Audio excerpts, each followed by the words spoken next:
Kutara Manawa Dharma Sastra.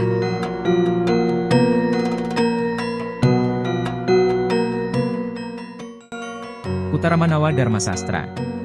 Kitab Undang-Undang Hukum pada masa Kerajaan Majapahit.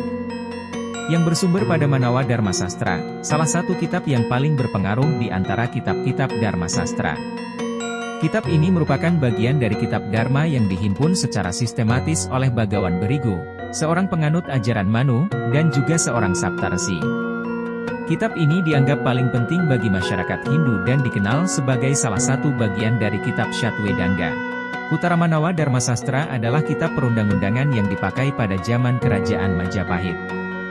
Kitab perundang-undangan ini memiliki watak yang mirip sekali dengan Manawa Dharma Sastra. Kedua-duanya menekankan susunan masyarakat yang terdiri dari 4 warna, demi kebaikan masyarakat.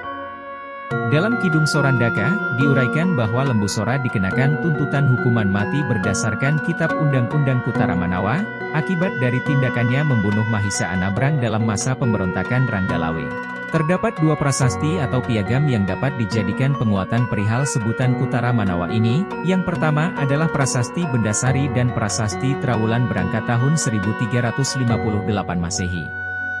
Prasasti Bendasari yang dikeluarkan oleh Sri Raja Sanagara, menyebutkan, Makatangwan Rasagama RI Sang Hyang Kutara Manawa Adi, Manganukara Prawetyacara Sang Pandita Wayaharawi-Ceda Karing Malama. Artinya, dengan berpedoman kepada isi kitab yang mulia Kutara Manawa dan lainnya, menurut teladan kebiasaan para pendeta dalam memutuskan pertikaian zaman dahulu, Prasasti Trawulan yang berangkat tahun 1358 Masehi, dikeluarkan oleh Sri Raja Sanagara, lempengan 3 baris 5 dan 6 kedapatan juga nama kitab perundang-undangan Kutara Manawa, yang sebagian bunyinya adalah, Ika Tea Kabeh Kutara Manawa Adi Sastra Wiwucanata para kapwa sama-sama sakte kawiwek saning sastra maka di Kutara Manawa.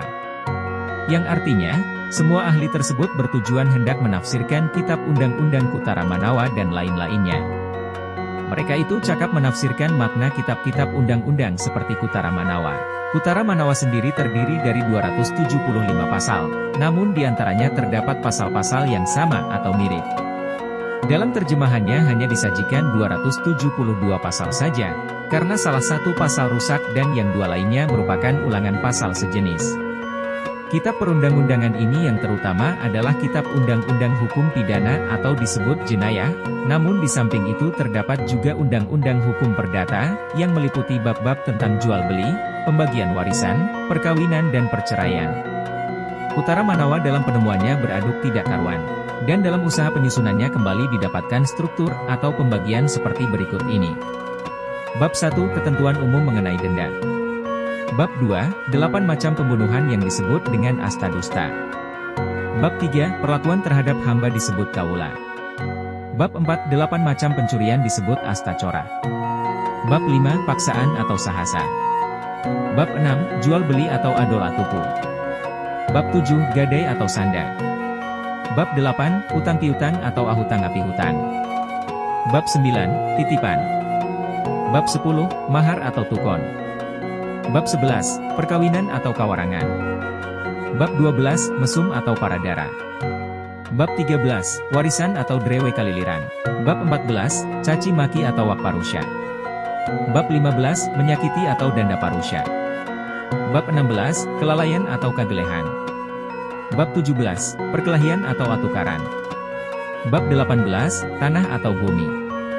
Bab 19, Fitnah atau duilatek.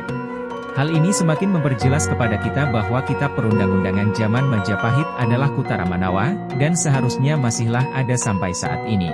Kitab Negara Kertagama menyebutnya dengan kitab undang-undang agama yang hendaknya dimaknai sebagai undang-undang. Naskah aslinya ditemukan di Pulau Bali dan saat ini tersimpan di Leiden, Belanda.